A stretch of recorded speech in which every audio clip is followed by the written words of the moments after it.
तो झारखंड में पीएम नरेंद्र मोदी के दौरे से पहले राजनीतिक गलियारों में चर्चाओं का दौर जारी है। पक्ष और विपक्ष के नजरिए से इसके क्या मायने निकाले जा रहे हैं, देखिए इस पर हमारी एक खास रिपोर्ट। केंद्र सरकार की उपलब्धियों, योजनाओं और उनके लाभों को सीधे जनता तक पहुंचाने के लिए केंद्र सरकार की विकसित भारत संकल्प यात्रा की शुरुआत प्रधानमंत्री नरेंद्र मोदी 15 नवंबर को झारखंड से करने वाले हैं, जहां भगवान बिरसा मुंडा जयंती और जनजातीय गौरव दिवस पर खूंटी में उनके जन्म स्थान उलियातू से शुरू होने वाली ये यात्रा 25 जनवरी 2024 तक चलेगी। मिशन 2024 के नजरिए से ये यात्रा बीजेपी के लिए काफी महत्वपूर्ण होगी। साथ ही यात्रा के दौरान पीएम से वर्चुअल संवाद करने का भी मौका मिलेगा। हालांकि राज्यसभा सांसद दीपक प्रकाश का कहना है कि इस दौरे को राजनीति से जोड़कर नहीं देखना चाहिए। इस दौरे को राजनीति से परे समझना चाहिए। भगवान बिरसा मुंडा के जन्म स्थल पर, कर्म स्थल पर वो श्रद्धांजलि अर्पित करने आ रहे हैं, क्योंकि प्रधानमंत्री नरेंद्र मोदी के दिल में आदिवासी समाज बसता है। इसीलिए भगवान बिरसा मुंडा के जन्मदिन को जनजाति गौरव दिवस के रूप में मनाने का काम किया प्रधानमंत्री जी ने। पूरे दुनिया में भगवान बिरसा का नाम को जागृत करने का काम किया, ऊंचा करने का काम किया प्रधानमंत्री जी ने। इसलिए आदिवासी समाज के मसीहा ही नहीं, पूरे सर्व समाज के मसीहा के रूप में, भगवान के रूप में भगवान बिरसा मुंडा को श्रद्धांजलि अर्पित करने आ रहे हैं।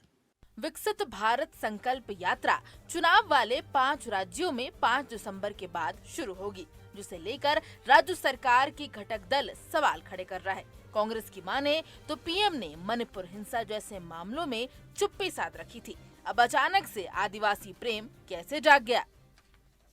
जनजातीय महिलाओं को जब नग्न घुमाया गया तो प्रधानमंत्री जी मणिपुर नहीं गए, गौरव की बात नहीं किया उन्होंने।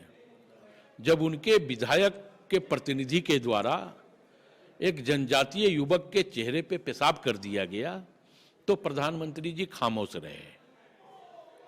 तो हमें यह लगता है कि इस नए संसद भवन का जब शिलान्यास हुआ, तो देश के सर्वोच्च पद पे एक जनजातीय महिला विराजमान है, उनको आमंत्रण नहीं दिया गया।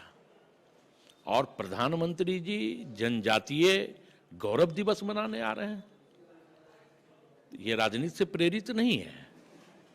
हमें लगता है कि इन लोगों का अब दिमाग संतुलन गड़बड़ा गया है। केंद्र सरकार की ये यात्रा राजनीतिक रूप से भी भाजपा को लाभ पहुंचा सकती है, इस बात से इनकार नहीं किया जा सकता। लोकसभा चुनावों के लिए सरकार अपनी उपलब्धियों को जनता के बीच तो लाएगी ही, साथ ही इस दौरान भव्य राम मंदिर का शुभारंभ भी हो रहा होगा। राजनीति में टाइम फैक्टर का बड़ा महत्व होता है। झारखंड में पीएम के दौरा से एक और जहां पीएम आदिवासी को साधने की कोशिश कर रहे हैं, वहीं दौरा के बीच में राम मंदिर का प्राण प्रतिष्ठा भी होना है। तो कहना होगा कि बीजेपी अपने इस नीति से विरोधियों को चारों खाने चित करने की जुगाड़ में भिड़ चुका है। कैमरा पर्सन प्रशांत मित्रा के साथ संजीव सिन्हा, समाचार प्लस, रांची।